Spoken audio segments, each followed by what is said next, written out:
me permets juste une toute petite introduction, on n'est pris par le temps, mais quand même une introduction notamment au concept même d'outre-mer, qui est un concept qui parle à partir de Paris, mais évidemment, les outre-mer français, c'est 10 territoires très différents, selon la géographie, l'histoire, évidemment selon aussi le degré d'insertion dans les institutions françaises.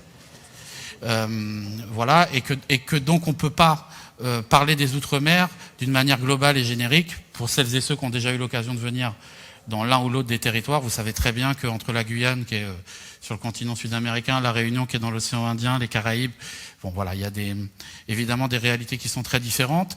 Peut-être aussi donner quelques chiffres par rapport à l'illettrisme, à l'électronisme, puisqu'on sait, on va pas insister là-dessus, je pense que vous connaissez tous ces chiffres, mais on sait qu'on est frappé de manière plus importante. On est à 2 à 3 fois les chiffres nationaux qu'il faut mettre en corrélation évidemment avec aussi les indicateurs socio-économiques de nos territoires, qui sont pareils au niveau de la pauvreté, etc., 2 à 3 fois les indicateurs socio-économiques nationaux. Si je prends la Réunion, le PIB par habitant, c'est à peu près la moitié, enfin 63% exactement du PIB par habitant national, mais si on prend Mayotte, on est largement en dessous. Voilà. Et puis concernant les enjeux, peut-être plus globalement au niveau de l'éducatif, on ne peut pas faire l'économie de l'histoire longue de nos pays. Si je prends la Réunion, la départementalisation, c'est 1946, donc avant c'est une colonie, donc quasiment aucun accès pour la grande majorité de la population à l'éducation. Le début de la départementalisation effective, c'est le début des années 60, parce qu'entre 46 et 60, il n'y a pas grand-chose qui se passe, et que donc, effectivement, on a des populations, on a nos gramounes, comme on dit, nos anciens, certains d'entre eux, en tout cas, qui sont allés pas ou peu aller à l'école.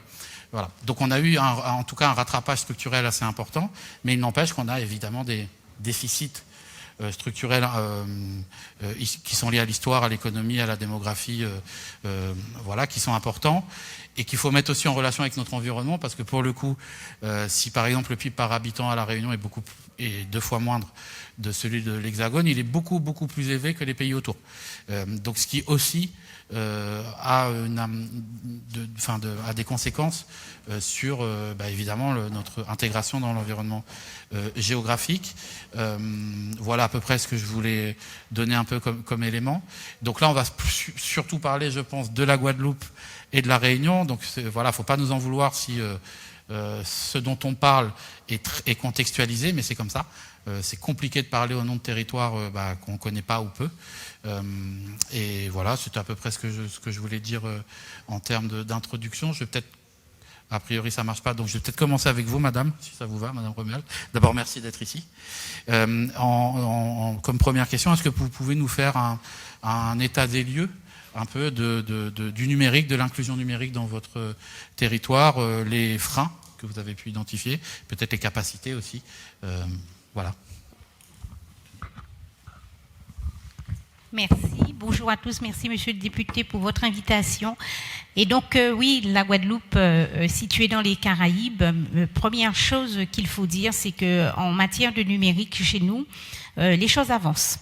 Voilà, l'implication donc de la collectivité régionale, notamment pour déployer les moyens numériques, le câble notamment, la Wi-Fi, enfin voilà, équiper les établissements, équiper les collectivités, équiper les particuliers. Donc il y a un déploiement assez considérable. En ce qui concerne en tout cas la collectivité départementale que je représente aujourd'hui, nous avons pris à bras le corps le déploiement, en tout cas la transformation numérique de notre administration au profit des politiques publiques que nous portons. Donc moi je représente effectivement cette politique publique d'insertion. 38 000 allocataires du RSA sur le territoire, c'est beaucoup de monde. Et puis un enjeu crucial, puisque j'ai vu qu'Hervé était là ce matin. Nous travaillons beaucoup avec l'Agence nationale de lutte contre l'illettrisme, avec qui nous avons d'ailleurs une convention pour faire reculer l'illettrisme, mais aussi l'électronisme. Et donc, au sein de la collectivité départementale, nous sommes en passe de créer donc une direction de la transition numérique pour accompagner justement le déploiement du numérique auprès des publics dont nous avons la responsabilité, donc les bénéficiaires du RSA, j'en ai parlé, mais aussi aujourd'hui les personnes en situation de handicap, les personnes âgées, et puis bien sûr, vous savez que nous portons aussi la politique de l'enfance.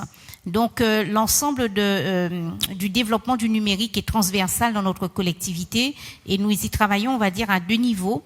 Donc dans un premier temps, déjà à commencer par les agents même de la collectivité à qui il faut accompagner l'acquisition et en tout cas tous les outils numériques que nous déployons pour rendre ces politiques publiques plus accessibles. Donc en faisant des ateliers Vie ma vie et puis surtout en ayant recruté tout à l'heure, il y avait quelqu'un de la Caisse des dépôts qui dit la CDC qui parlait des conseillers numériques. Nous avions répondu à un appel à projet. Le territoire de Guadeloupe aujourd'hui, on compte à peu près une 50aine de conseillers numériques dont pour la seule collectivité que nous sommes, 8 conseillers qui sont intégrés dans nos services. Et pour cause, pourquoi autant de conseillers? Parce que nous nous sommes rendus compte que les bénéficiaires du RSA avaient fortement besoin de cet accompagnement. On a fait le sondage, on a vu que tout le monde a un smartphone, mais tout le monde ne sait pas forcément l'utiliser dès lors qu'il faut aller sur les applications. Et donc, le maillage territorial que nous sommes en train de faire aujourd'hui avec la CAF, notamment avec France Travail, avec les autres collectivités, avec les associations, c'est vraiment à travers ces conseillers numériques, de mettre en place des ateliers collectifs, mais aussi une offre individuelle d'accompagnement pour que ces bénéficiaires du RSA demain puissent acquérir un peu d'autonomie, on va dire, sur l'ensemble des applicatifs que nous mettons en place. Avec l'appui donc d'un prestataire, nous avons déployé une plateforme emploi qu'on appelle Job 971 et cette plateforme emploi, justement, nous nous sommes rendus compte que les bénéficiaires avaient du mal à juste déposer un CV dessus. Or, quand on est dans ces recherches, dans ces démarches de recherche d'emploi, il faut quand même pouvoir utiliser les outils que nous pouvons mettre à disposition. Donc, l'accompagnement à double niveau, aussi bien du côté des agents que du côté des usagers que nous accueillons, et puis un programme départemental d'insertion qui nous permet de déployer de la formation. Donc, on a évoqué les certifications PIX tout à l'heure que nous déployons auprès de ces bénéficiaires du RSA, mais aussi de la formation pour les savoirs de base. Et dans les formations liées à la lutte contre l'illettrisme, nous introduisons systématiquement la lutte contre l'électronisme. Les structures d'insertion par l'activité économique que nous accompagnons aussi font du repérage. Nous formons aussi les référents insertion, toute la communauté aujourd'hui qui accompagne les publics en difficulté avec l'appui de l'Agence nationale de lutte contre l'illettrisme, d'acquérir les mécanismes et tous les éléments qui permettent de détecter ces situations-là. Donc, on a aujourd'hui une action sur le territoire très forte de repérage des publics aujourd'hui qui sont en difficulté par rapport à l'électronisme et nous avons mis en place une cartographie des solutions qui est donc maintenant disponible sur le site de la collectivité départementale et qui permet donc à cette communauté qui accompagne les personnes en insertion de pouvoir repérer sur le territoire de façon assez facile où sont les solutions qui permettent donc d'accompagner ces personnes. Et puis très récemment, donc, nous avons été lauréats de l'appel à projet pour la coordination des conseillers numériques du territoire. Donc, très prochainement, nous aurons une ressource supplémentaire qui sera donc mise à la disposition aujourd'hui donc de l'ensemble de ce territoire. Ce coordonnateur des conseillers numériques aura plusieurs missions, donc coordonner cette feuille de route avec Witecare qui nous accompagne sur le territoire et qui nous devrait permettre à terme d'avoir une meilleure lisibilité de l'action des conseillers numériques, mais surtout, on a parlé d'évaluation tout à l'heure, donc de pouvoir évaluer réellement l'accompagnement donc de ces personnes. Un autre outil qui est très important, c'est le schéma d'accessibilité. Vous savez que aujourd'hui, il est important pour nous de pouvoir repérer sur le territoire tous ces espaces, tous ces lieu où aujourd'hui on va pouvoir faire travailler les conseillers numériques, les référents numériques que nous avons, mais surtout toute la communauté associative. Tout à l'heure on parlait des personnes âgées, mais voilà, il faut qu'on puisse savoir où sur ces lieux, où sont les lieux en Guadeloupe où théoriquement on va pouvoir retrouver cet accompagnement. Donc ce schéma d'accessibilité a plusieurs axes, mais en tout cas dans sa transversalité, on a du numérique sur toutes les entrées de ce schéma. Donc ça, c'est aussi quelque chose qui est mené de front avec les associations, avec les collectivités. Et puis, vous avez aussi une politique que nous portons qui est très forte et qui marche, c'est celle de mailler des tiers-lieux. Donc, on a de gros problèmes de mobilité sur notre territoire. On a d'ailleurs financé une plateforme de mobilité solidaire qui a démarré son activité parce que pour se rendre d'un côté à l'autre de l'île, quelquefois on peut perdre beaucoup de temps. Et donc on essaie de développer à l'intérieur des territoires des tiers-lieux avec une vocation numérique pour chacun d'entre eux. L'idée c'est qu'on puisse ramener au plus proche des citoyens donc des activités autour donc de la découverte des dispositifs numériques et surtout de faire en sorte que les personnes soient accompagnées réellement et qu'il n'y ait plus de freins parce que quand on voit qu'aujourd'hui un tiers de nos bénéficiaires ne vont pas en formation à cause de ça, à cause de la mobilité, à cause des problèmes de garde d'enfants, voilà, à cause de tous les freins qu'on connaît. Donc le fait de ramener des espaces numériques dans les quartiers, ça permet donc de faire avancer donc cette politique. Donc la feuille de route aujourd'hui que nous conduisons avec l'appui de Whitaker est en 5 axes, je ne vais pas la décliner, il y a beaucoup de choses dedans, mais ce que je voulais souligner, c'est aussi la mise en cohérence avec d'autres dispositifs. Nous sommes aujourd'hui en train de travailler de signer le pacte des solidarités. Donc, dans le cadre du pacte de solidarité, nous avons un certain nombre de financements qui sont mis en place pour pouvoir faciliter l'accès au numérique. Nous essayons dans le cadre de l'insertion par l'activité économique de développer des activités nouvelles autour du recyclage, aussi de matériel numérique et de former à ces nouveaux métiers qui sont donc très très importants pour nous et permettre de réinsérer ces personnes. J'ai parlé de la plateforme, je parle aussi de territoire zéro non-recours. Vous savez qu'aujourd'hui beaucoup de nos citoyens restent sur le bord de la route et l'idée avec territoire zéro non-retour, c'est de faire circuler des caravanes d'accès aux droits dans lequel forcément nous incluons l'offre numérique à destination donc des concitoyens de notre territoire. Voilà, c'est beaucoup de choses, mais que j'ai déroulé un peu rapidement parce que c'est vrai qu'on est un peu pris par le temps, mais une action proactive aussi bien en interne au sein de la collectivité pour monter l'ensemble des collaborateurs en compétences pour qu'ils soient eux-mêmes en capacité d'accompagner l'ensemble des usagers de la collectivité. Merci beaucoup. Effectivement, je vois qu'il y a beaucoup de points communs avec la Réunion. Effectivement, déjà dans l'utilisation des conseillers numériques, à la Réunion, je parle sous le contrôle, mais je pense qu'on fait partie des départements qui avons le plus utilisé ce dispositif, qui nous aide beaucoup, avec une prise en charge un peu supérieure de la part de l'État dans les Outre-mer que dans les territoires, que dans les départements hexagonaux. Moi, j'aurais une question, parce que chez nous, c'est un vrai sujet, j'imagine que chez vous aussi, c'est comment dans ce travail-là, dans le aller vers, qui est très important, c'est important partout, c'est important sur l'ensemble du territoire national, mais dans nos territoires, pour les problèmes de mobilité qui ont été dits, pour les problèmes de garde d'enfants, etc., le aller vers est encore plus important, ça peut paraître paradoxal. On a des territoires qui ne sont pas très grands par rapport à l'Hexagone, mais pour autant, si on ne fait pas cette démarche d'aller vers, on perd énormément de public. Moi, j'aurais une question par rapport au bilinguisme. Donc, on sait que, à La Réunion, on est une société totalement bilingue qui utilise le créole plutôt comme langue vernaculaire. C'est la langue des échanges, c'est la langue dans la famille. Par ailleurs, le français est la langue d'usage social, etc. Donc, comment, dans votre pratique, vous prenez en compte ce bilinguisme qu'on voit parfois comme une difficulté, alors qu'à mon avis, c'est plutôt une chance, et on voit bien que, petit aparté, quand il y a des prises en charge, quand il y a des classes bilingues dès la maternelle, on voit bien que nos enfants acquièrent beaucoup plus facilement le français et sont derrière beaucoup moins en difficulté scolaire que quand ce sont des classes uniquement en français. Voilà. Donc comment, globalement, en Guadeloupe, vous prenez en compte cet aspect-là ? Alors ça, c'est important de souligner cet aspect. D'ailleurs, nous avons un DU qui est en train de se mettre en place en Guadeloupe autour donc de l'acquisition des savoirs de base, donc la lutte contre l'illettrisme, et qui va intégrer effectivement cette question du bilinguisme. Et je vous rejoins totalement sur le fait qu'aujourd'hui, on ne doit pas avoir le bilinguisme comme un frein, mais plutôt comme une opportunité. Et dans les ateliers collectifs que nous mettons en place, ceux qui vont les animer pratiquent bien évidemment. Voilà, ce sont des personnes natives de l'île. Donc effectivement, elles sont en capacité donc de passer du français au créole. Et quelquefois, on voit bien que même dans l'acquisition de ces savoirs liés au numérique, on a besoin, sans complexe, et surtout de décomplexer la question de l'utilisation du créole dans la formation des personnes, dans l'accueil des personnes et dans tout ce qu'on peut mettre autour en place pour elles. Donc, on n'a pas de difficulté là-dessus, en tout cas, à utiliser cette langue créole dans nos échanges. Quel serait au niveau peut-être d'accès au numérique, puisque ça peut être un sujet aussi, est-ce que vous avez une idée effectivement de la couverture du territoire ?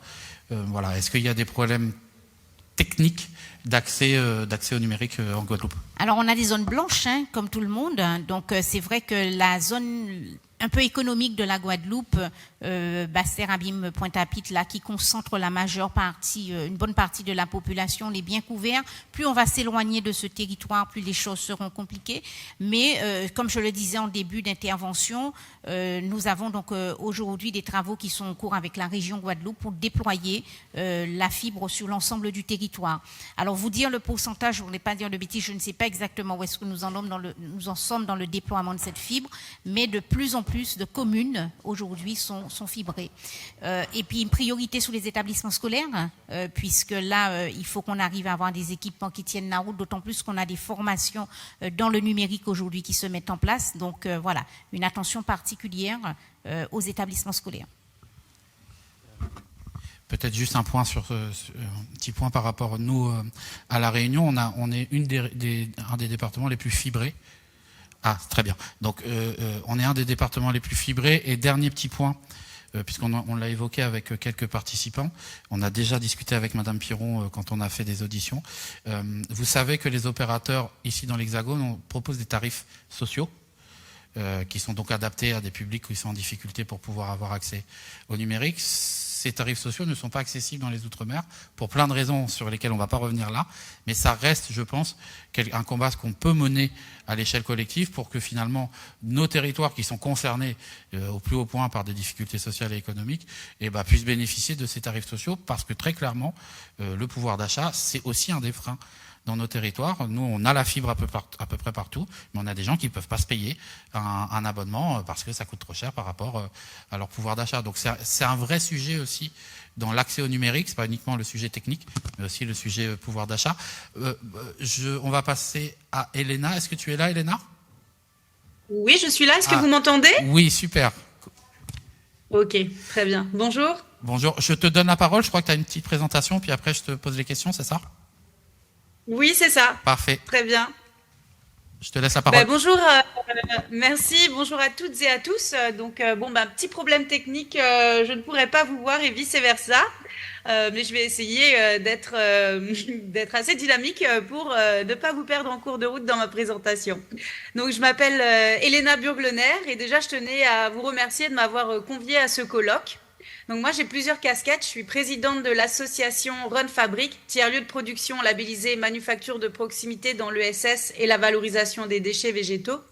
Et je suis également directrice pédagogique donc de l'association Émergence OI, qui est aussi organisme de formation certifié Qualiopi et centre certificateur agréé PIX, TOSA, Cléa et impression 3D.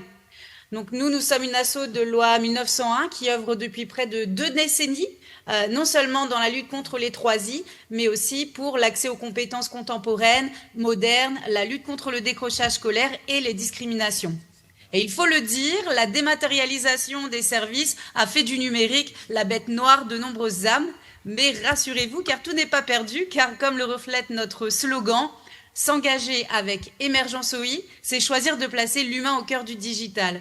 Alors notre équipe, nous, elle est constituée d'Aidants Connect, de conseillers numériques, d'une référente handicap, d'animateurs, de formateurs et de jeunes en mission de service civique. C'est une véritable armée d'Indiana Jones du digital qui guide chaque année plus de 2000 usagers à se frayer un chemin et se construire un avenir à travers la jungle parfois hostile du numérique. D'abord, on a été Casalire, donc un espace ouvert proposant des ateliers de lutte contre les 3I en entrée et sortie permanente. Et nous avons par la suite été labellisés Grande École du numérique, étant ainsi la première structure réunionnaise à proposer des parcours de formation technique et des parcours immersifs en Fab Lab pour des jeunes peu ou pas diplômés. Ensuite, en 2019, nous avons été labellisés Fabrique de territoire par l'ANCT, un tiers-lieu au cœur des QPV axé sur l'inclusion numérique, le développement durable, l'éducation aux médias, visant à favoriser la mixité sociale et le développement des compétences sur le territoire.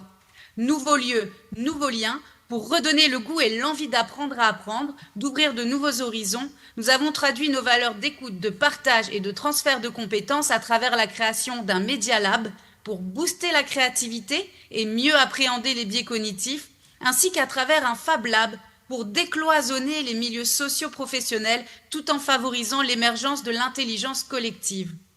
Souvent, les individus s'auto-excluent, persuadés un petit peu à tort qu'ils ne sont pas à la mesure des opportunités qui s'offrent à eux, victimes parfois d'une autocensure qui les empêche de saisir leur plein potentiel. Pourtant, nous les pas plus, nous les pas moins, parce que nous les capables. Et chaque jour, ce n'est pas moins d'une dizaine de personnes qui se présentent avec ou sans rendez-vous pour accéder aux droits communs. Ces besoins, pour nous, sont une première porte d'entrée pour ces publics dits fragiles. Notre rôle est de transformer ces démarches anxiogènes en un éveil sur le potentiel du numérique en tant que vecteur d'inclusion et moteur de socialisation, mais surtout en un lieu de tous les possibles. C'est en venant à Émergence OI que M. Waro, pêcheur professionnel ayant de grosses difficultés avec la lecture, est venu chercher de l'aide pour faire ses démarches sur Amélie. Et il s'est retrouvé plongé dans un monde des possibles où, malgré ses difficultés, il peut apprendre à imprimer lui-même des moules à leurre, des supports pour canne à pêche ou réparer des moulinets coûteux jadis cassés. C'est aussi ici que Linda, jeune femme en situation d'autisme, se retrouve régulièrement pour apprendre à numériser ses dessins et les imprimer sur des t-shirts avant d'y apposer sa signature grâce à la broderie numérique. C'est un lieu où Jeanne, jeune retraitée qui souffre d'isolement, vient pour se former à la navigation Internet et savoir comment mieux utiliser son téléphone. À Émergence OI, Monique, à 62 ans, a été identifiée en situation d'électronisme. Elle a suivi une formation et aujourd'hui anime des ateliers numériques et créatifs au sein de notre équipe depuis près de 2 ans. Alors, à quoi ressemble ce lieu? C'est surtout une vision où les outils technologiques deviennent accessibles à tous. Ce sont des espaces de travail partagés avec des outils mutualisés.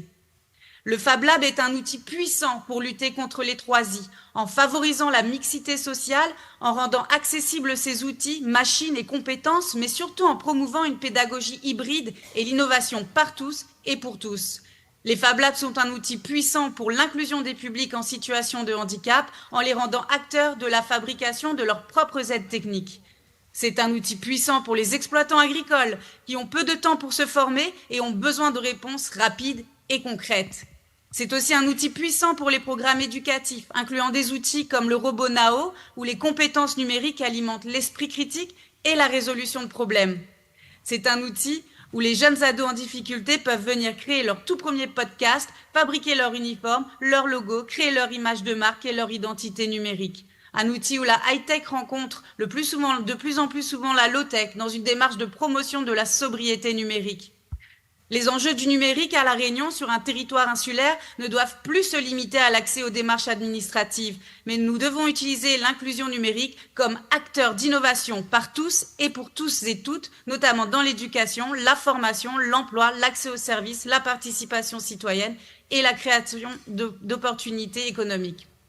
Depuis 2006, nous sommes identifiés sur le territoire comme moteur d'inclusion numérique. Nous participons à de nombreux forums organisés par les collectivités et avons animé de nombreuses tables rondes et sondages. Nous pensons que les enjeux de l'inclusion numérique ne concernent pas seulement les publics, mais également les acteurs associatifs qui s'épuisent souvent sous les lourdeurs de leurs propres démarches administratives et la recherche de modèles économiques viables pour pérenniser les activités, tout en maintenant sans relâche une rigueur quant à nos programmes pédagogiques.